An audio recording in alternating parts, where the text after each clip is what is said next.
ከግንኙነት በኋላ ሽንታችሁ መሽናት፣ ውሃ መጠጣትና እዛ አካባቢ ንጹህ እንዲሆን ማጽዳት፣ እንዲሁም ደግሞ ቀለል ያሉ ልብሶችን፣ አየር የሚያስገቡ ልብሶችን መልበስ እንዳትረሱ ማለት ነው።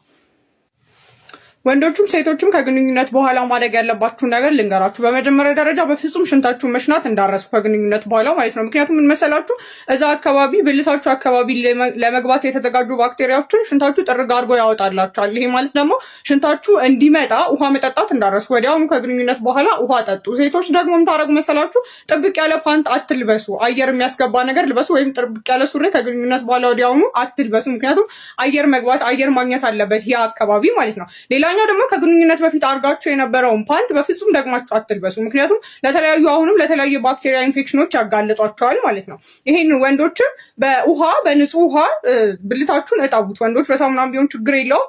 ብልታችሁን በደንብ አድርጋችሁ አጽዱ። ሴቶች ደግሞ በንጹህ ውሃ ብቻ ብልታችሁ አካባቢውን በደንብ አድርጋችሁ ጽድት አድርጉ። በፍጹም በሚሸት ነገር ወይም ደግሞ በሳሙና ሴቶች ብልታችሁን እንዳትነኩት። ምክንያቱም እዛ አካባቢ ያለውን ኖርማል ፍሎራ ወይንም መኖር ያለበትን ባክቴሪያ ሁሉ ሊገለባችሁ ስለሚችል ማለት ነው። ስለዚህ ከግንኙነት በኋላ ሽንታችሁ መሽናት፣ ውሃ መጠጣትና እዛ አካባቢ ንጹህ እንዲሆን ማጽዳት፣ እንዲሁም ደግሞ ቀለል ያሉ ልብሶችን፣ አየር የሚያስገቡ ልብሶችን መልበስ እንዳትረሱ ማለት ነው።